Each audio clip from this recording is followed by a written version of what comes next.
That's good. Now we're ready. Hello and welcome back.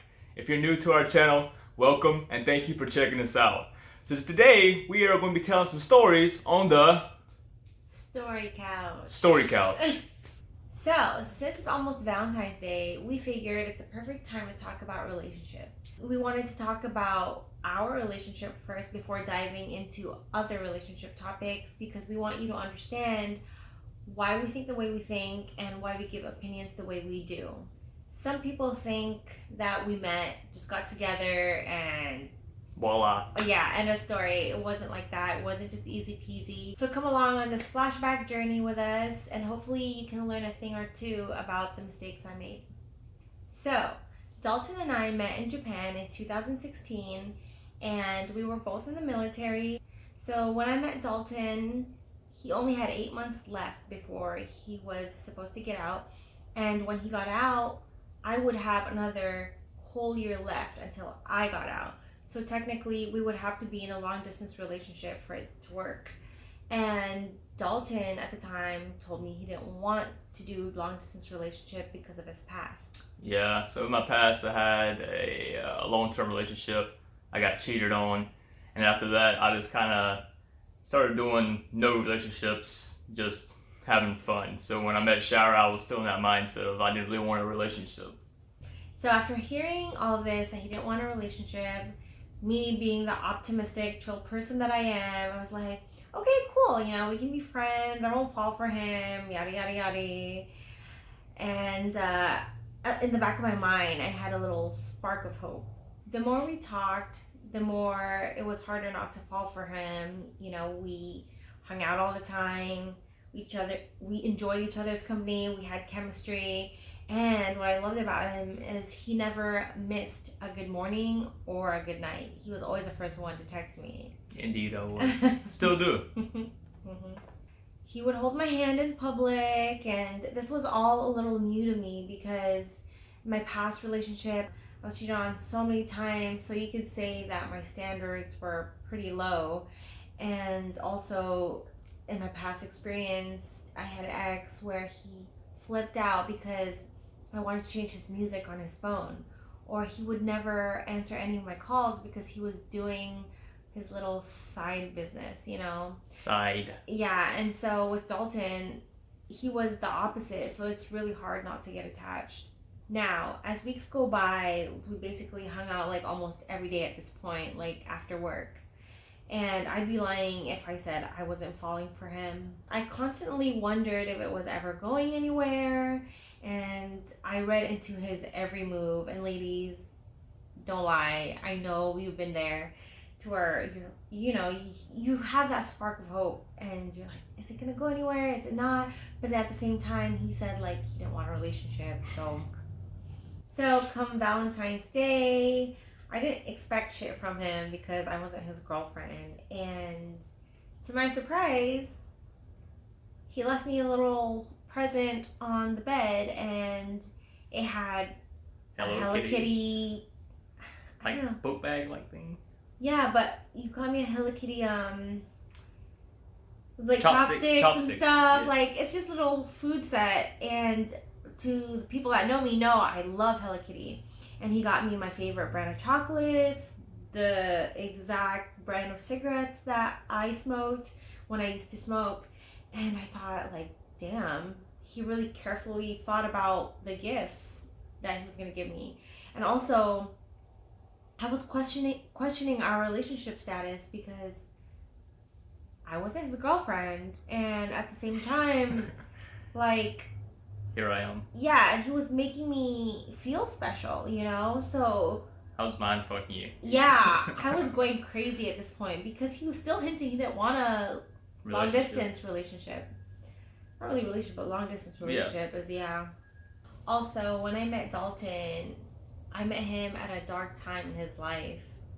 Yeah, so like the people who know me know that I'm very open about mental illness. I'm not gonna go into details, but like I was in a bad place in my life, and my coping skills or mechanisms, I guess you would say, were probably, no, I know they weren't the best.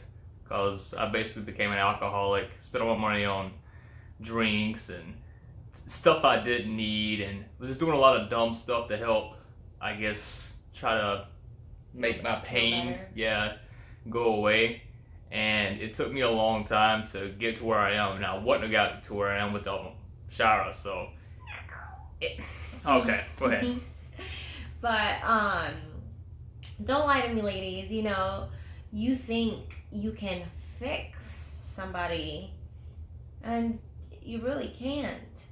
So yeah, I didn't change because she told me or she wanted me to change. I had a self-realization that, hey, you need to work on yourself so that way you can be the best for me and her. Because just because she wants me to change, if I don't do the work, then nothing's gonna happen. Right. So because of this, I made excuses for his behaviors and justified it with his words. And I basically chased after him because I wanted him to be happy because he was broken. Even in the past, I bent over backwards for guys that weren't worth shit because I cared about them, and I let them step all over me because they were stressed out, or they were going through some shit, or I just made so much excuses for them, and I didn't even listen to people that cared about me because, you know, I loved the guy. And I lost myself in the process, and I wish my younger self would have known that I didn't need anybody. So fast forward, Dalton only having 6 months left in the Navy, and at this point he was becoming more of an asshole. He was becoming more distant, and I was getting so confused because it was going so well at this point. Yeah. No, go ahead. Yeah, so like I was using that as like a tactic because I had feelings for her, but I still had that mindset of you don't want to be in a relationship, you don't need to be in a relationship, you just need to keep doing you. But deep down I knew that I had feelings for her. So the way I handled that was, well, maybe if I be an asshole and just start distancing myself, then maybe she'll catch the drift and be like, okay, look, I can't do this. And I don't know, did it work? What, being an asshole? Yeah. No. Well, yes and no. I was getting so confused. My heart was aching. It's just, you know, I was constantly crying because he was giving me mixed signals, which is an asshole thing to do. Yeah, now I definitely feel like an asshole. It was a fuckboy thing to do. Oh, there it is. So yeah, I was really confused because at this point he was saying, well, we'll see where this goes, just to lead you on. Yeah, make me hear what I want to hear, so I guess I can shut up. I don't know.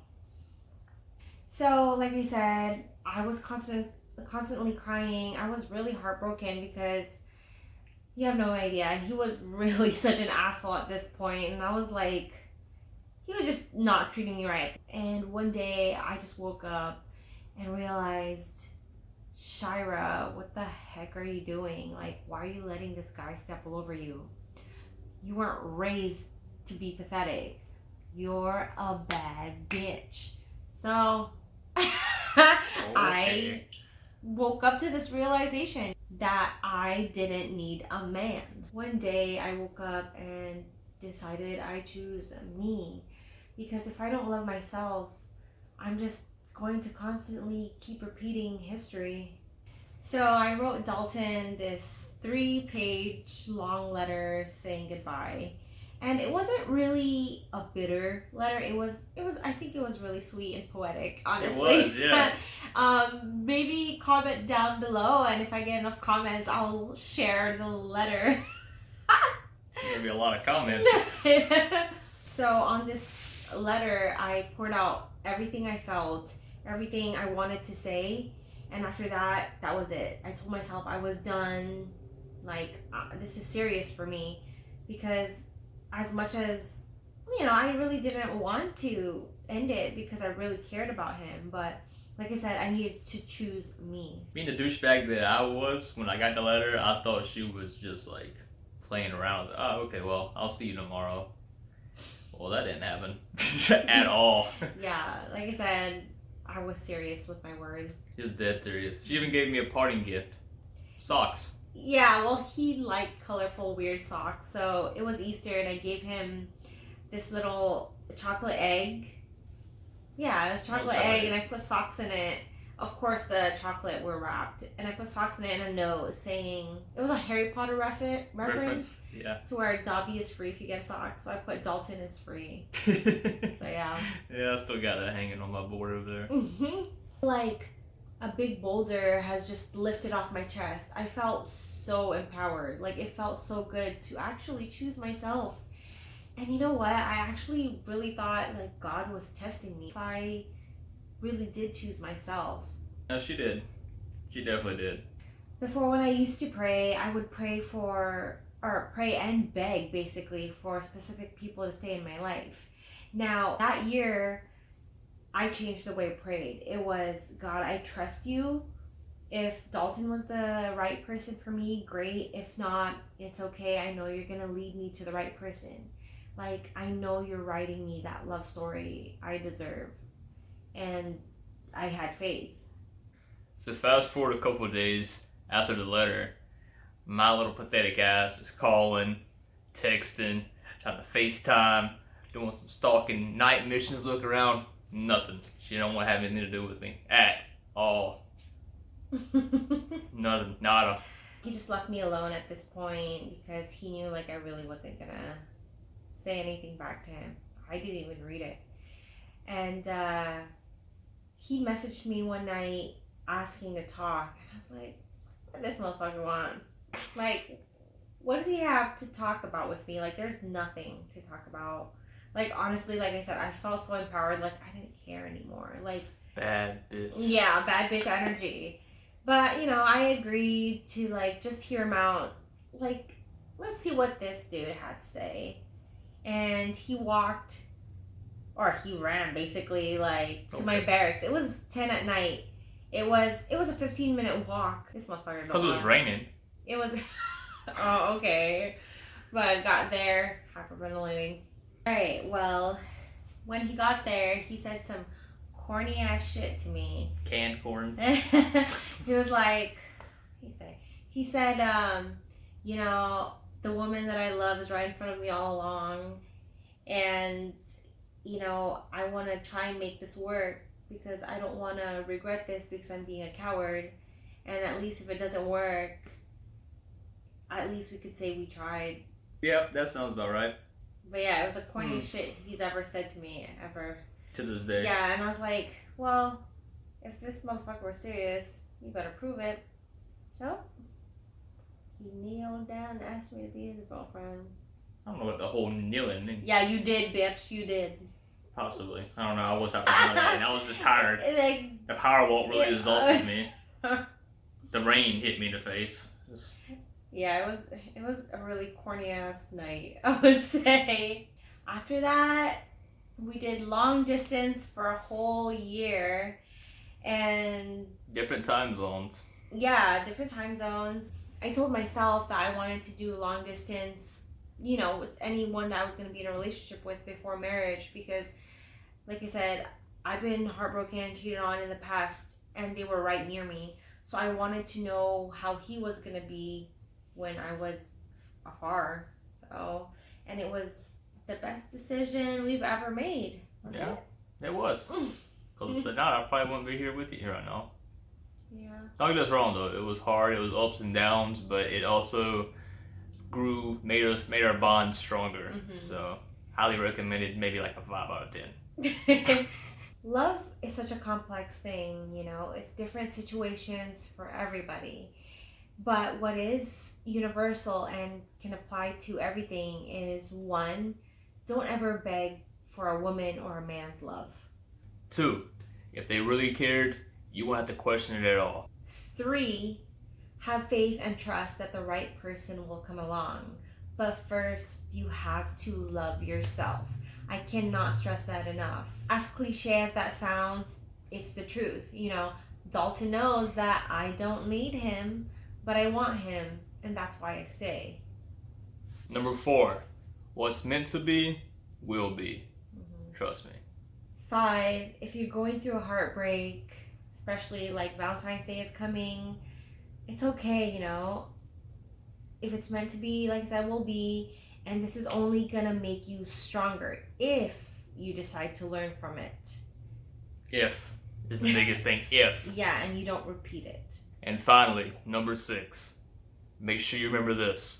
A person is not going to change unless they want to change. No matter what you do, what you say, if that person doesn't want to make any kind of change in their own life, you're wasting your time because it's totally up to the individual. I do want to make a sequel and share with you guys what made our relationship even stronger before he left Japan. Please leave a comment or a like and let us know if you want to know what it is. Alright, well, that's it for my story. I hope you can take away something from this, at least one or two things into your love lives. Because, like I said, love is very complex and it's different for every situation. It's not like making a peanut butter sandwich. There's only 2 ingredients. It's a never-ending thing. Yeah. You have to always work on it, which is a beautiful thing. You know, Mm-hmm. It keeps showing you toes. Yeah. Yeah. So if you guys enjoyed this video, like I said, leave a comment down below if you want to have the sequel to it. We really appreciate you guys tuning in. We really appreciate it if you like the video, subscribe, and make sure you turn on that bell notification. That way you know when we upload another video in the future.